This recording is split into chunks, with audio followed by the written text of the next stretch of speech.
Hello and welcome to Autocar Professionals Inner Circle. On the sidelines of the event today, I have with me Mr. Upkar Saini, who heads PTC's India business. Hi sir, it's such an interesting time that we're, finding ourselves in. You have just joined the business, it's been almost 3 months now. Let's get right into it. Why PTC? How has the journey been so far? Do you have too much on your plate? Because it's such an uncertain times we're talking about. Well, thank you very much for the opportunity.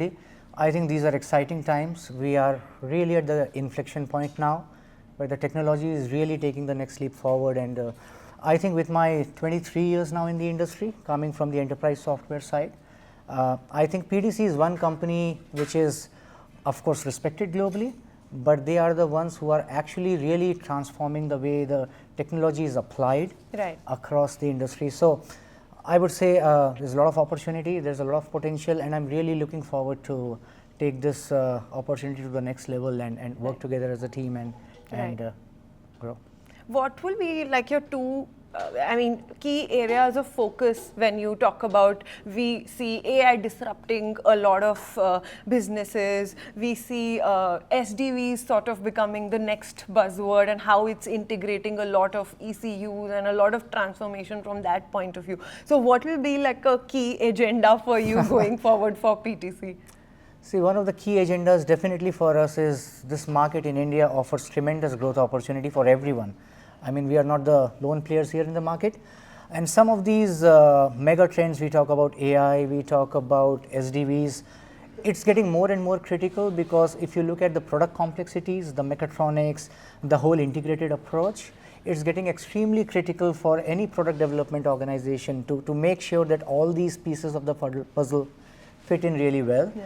And I think with the entire intelligent product lifecycle approach that we bring, we offer that strong data foundation that helps you use AI as a stack and create that scalable model which will really help you evolve the product development process. So I think as an organization, we are really making sure that these are not the buzzwords alone.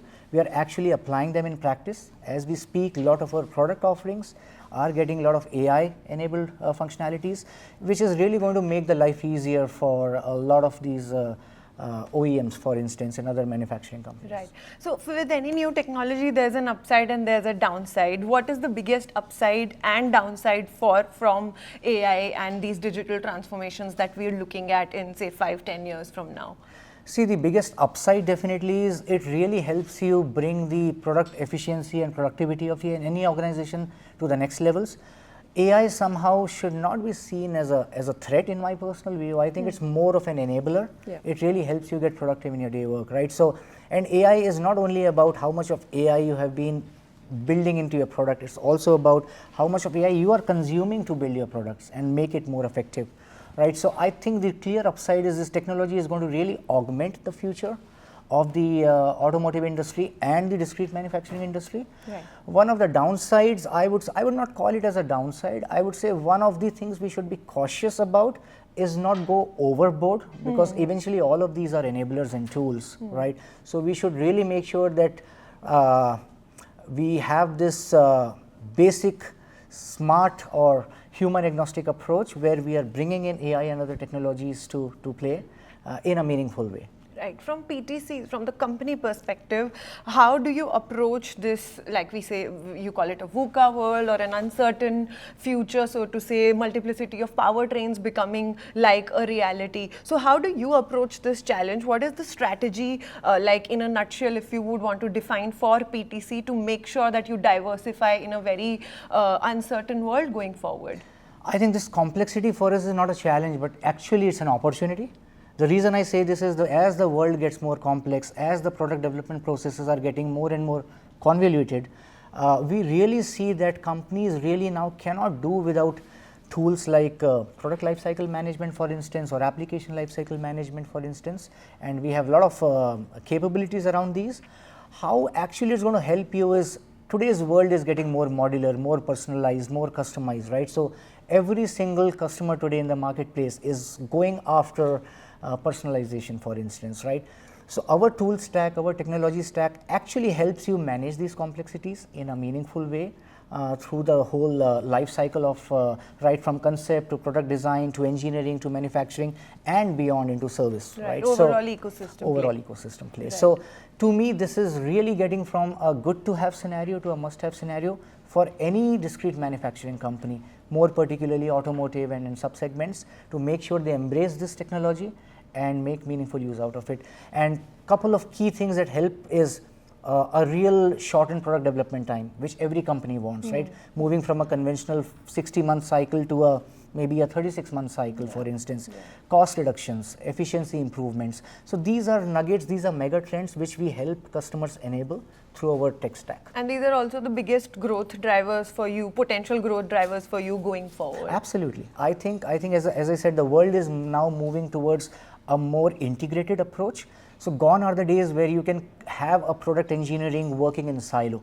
You have to bring all these systems and tools in action in an integrated way. That's where our platform actually helps enable that. And from a powertrain perspective, does it impact? Because again, with EVs, we'll see a lot of tech coinciding and a lot of slower moving parts, a lot of, again, newer supply chains being built. So from a when we talk about multiplicity of powertrains and that being a future and India writing its own path, whether it's CNG or, you know, different solutions for different market. So how does that sort of impact you and, you know, from a planning perspective, from a strategy perspective? Yeah. No, we absolutely need to be agile because we need to really be on our toes to make sure that we are making sure that we are defending our strong positions in the conventional space like ICE, as you said, but also making sure that we have a good ecosystem in place to cater to the newer requirements, alternate fuels, batteries, EVs, what have you. So I think for us, it's a broader opportunity because it's not that ICE is going to be obsolete immediately, right? So we need to make sure, even today you see a lot of refined engines coming in, lot of compact engines, lot of technology to make sure that the performance is top notch, while making sure that we are on the journey for EVs or alternate fuels and stuff. So I think this to me is a broader spectrum of opportunity, and we are very excited that we are in a position, and I would say to an extent uniquely positioned to cater to this broader scope of things, right from ICE to EVs to beyond. Right.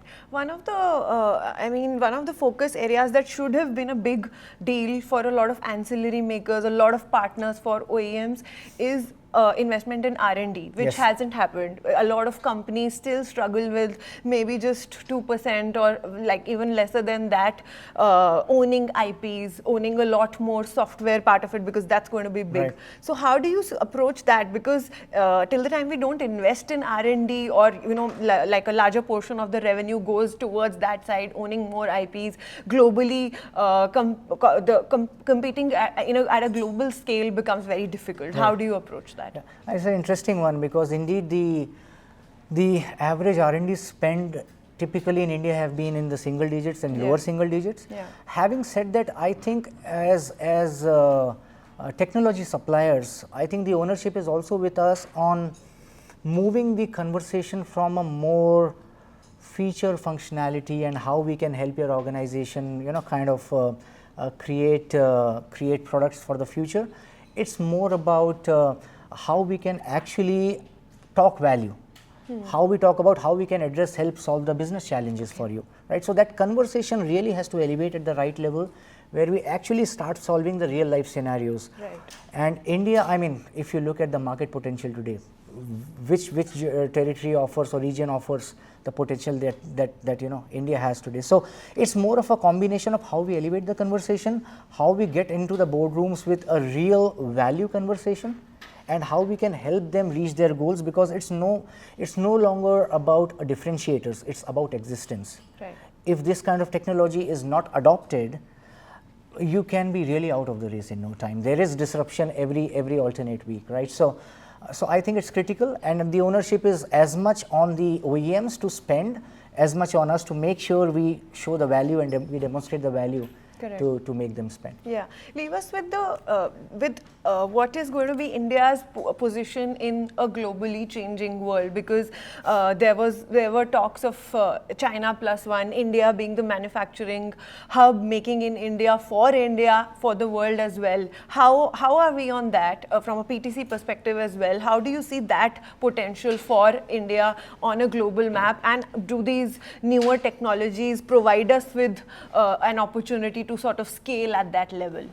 Well, for PTC specifically, if I have to talk about, I'm not sure whether you're aware, but PTC has one of the biggest development centers in India, in Pune globally, and I think that is one of the key differentiators for us, because what we are doing is we are making sure that we are walking the talk, and we are not only going and talking about, hey, how good or how different our technology is, we are also taking the feedback from the marketplace, from our customers, on how we can improve the technology for the future, right? Now, coming to India as a potential, already I think the manufacturing contributions to India GDP is a strong double digit. And the plan is by 2030, manufacturing will be contributing around 25% of the overall GDP. Right. Which represents tremendous opportunity for us in the market. And as I said, there is room for everyone. But how we differentiate us is making sure that we have our technology come and do actually what creates a differentiator for the marketplace. And where does it leave you with, if you could share some numbers on the growth potential that you see towards the end of the financial year, your projections for next year, if you could share some numbers on, some light on that. Okay. Numbers is something which I would tell you that we are on a strong growth path. One of the reasons why a lot of investments are being done in India in terms of headcounts, in terms of the ecosystem, it's a confirmation that the management clearly has a vision that this is the market, this is the region to be, and now. And we are poised for very strong growth as we are coming to the close of India fiscal year. And also we have very strong plans to make sure that we execute strong double-digit growth in the coming years. And more important for me is creating a sustained growth ecosystem, which I think is well in the making. Right, sure. So thank very excited. So much. Sure. On that very positive note, thank you so much for speaking to Autocar Likewise. Professional, spending time with us.